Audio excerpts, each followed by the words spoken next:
Hello दोस्तों, स्वागत है आप सभी का एक बार फिर से हमारे YouTube चैनल ज्ञान स्टार प्लस में। तो दोस्तों, आज हमने कमेंट चुना है श्रीमान जगदीश परिहार ग्राम चक्रा का।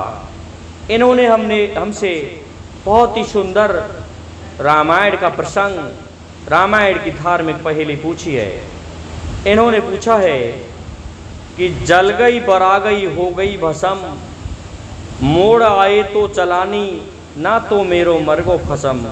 दोस्तों, बहुत ही सुंदर प्रसंग, परंतु इसे जानने से पहले आप सभी से मेरा निवेदन है कि आप हमारे चैनल को लाइक, शेयर और सब्सक्राइब जरूर कर दें, साथ ही बेल आइकन को भी प्रेस कर दें। और दोस्तों, जिन श्रोता बंधुओं ने हमारा अब तक चैनल सब्सक्राइब नहीं किया है, उनसे मेरा निवेदन है हमारे चैनल को सब्सक्राइब जरूर करें, जिससे आने वाले वीडियो का नोटिफिकेशन उन तक पहुंचता रहेगा। दोस्तों, ये प्रसंग बहुत ही सुंदर है। ये प्रसंग उस समय का है जब रावण युद्ध में मारा जा चुका था। तो मंदोदरी वहाँ से आती है और देखती है कि रावण तो मारा जा चुका है। तो वो विलाप करती कह रही थी कि हे रावण, तुम उठो, तुम्हारा शत्रु तुम्हारे समक्ष खड़ा हुआ है। आज वह भी तुम्हें देख रहा है, तुम्हारी वीरता के लिए वह नतमस्तक है, जिन्हें भगवान राम के नाम से जानते हैं। तो दोस्तों, और मंदोदरी आगे कहने लगी इसमें कि जब तुम्हें ये पता था कि दूसरे की पत्नी को हरण करके लाना अच्छा नहीं है, और मैंने आपसे मना किया था कि स्वामी आप इस तरह का कार्य ना करें, लेकिन फिर भी आपने दंडकारण्य में जाकर के जगत जननी सीता का अपहरण किया, हरण किया। हरण करने के पश्चात उन्हें यहाँ लेकर आए। आपको बार बार समझाया गया, समझाने के उपरांत भी आप नहीं माने, और आपने उन्हें सीता जी को अशोक वाटिका में ठहरा दिया। और इस प्रकार से उनका एक बानर उनकी खोज करने के लिए आया। उस बानर ने छलांग लगाई और वह समुद्र लांग करके यहाँ आ पहुंचा। उस बानर ने आपकी अशोक वाटिका को उजाड़ दिया। अशोक वाटिका को उजाड़ करके आपने उसे जैसे तैसे ब्रह्मफांस में बंधवा करके इंद्रजीत से अपने दरबार में मंगवाया। और दरबार में मंगवाने के पश्चात आपकी बुद्धि का हरण हुआ, और आपने क्या किया, उनकी पूंछ में आग लगवाई। और आपको ये ज्ञात नहीं हुआ कि वह पूंछ बढ़ा रहा है, जो कि उसकी स्वयं की शक्ति है, भगवान श्री राम द्वारा प्रदान की गई है। फिर भी आपकी समझ में नहीं आई, और आपसे निवेदन किया गया था कि इसको जाने दो और माता सीता को भी लौटा दो, लेकिन आपने एक भी बात नहीं मानी। और कहने लगी मंदोदरी, उसके पश्चात भी आपका भला हो जाता यदि आपका भाई विभीषण आया था। उस समय आपको भी भगवान की शरण में आना था, क्योंकि पारब्रह्म प्रभु श्री राम सबके स्वामी हैं, जगत पिता हैं।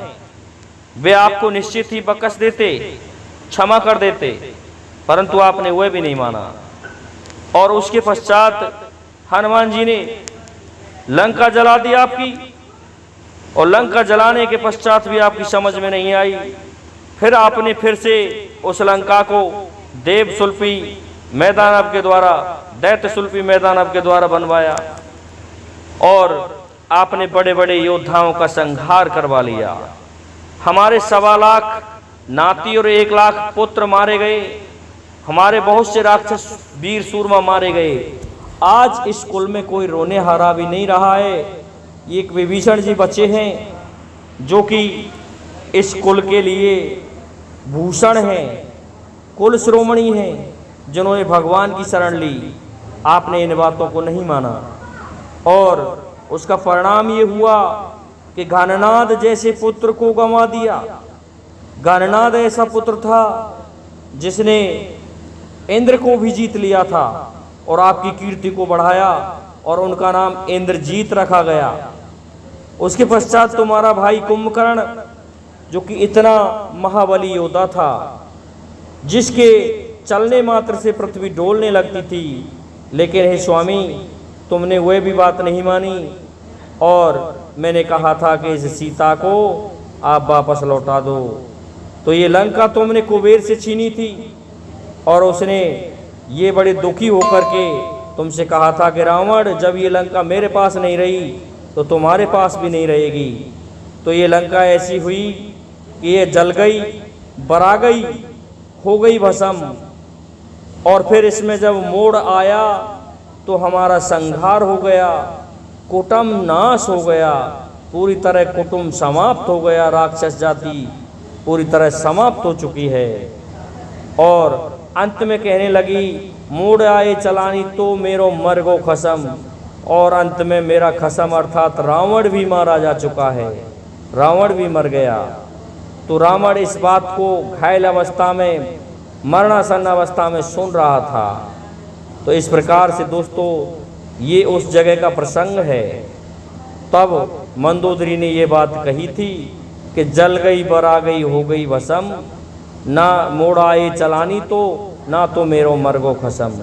दोस्तों सभी ग्रह उल्टे हो गए।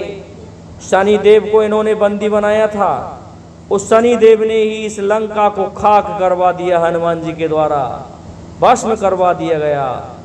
इस प्रकार से ये बात मंदोदरी ने कही थी।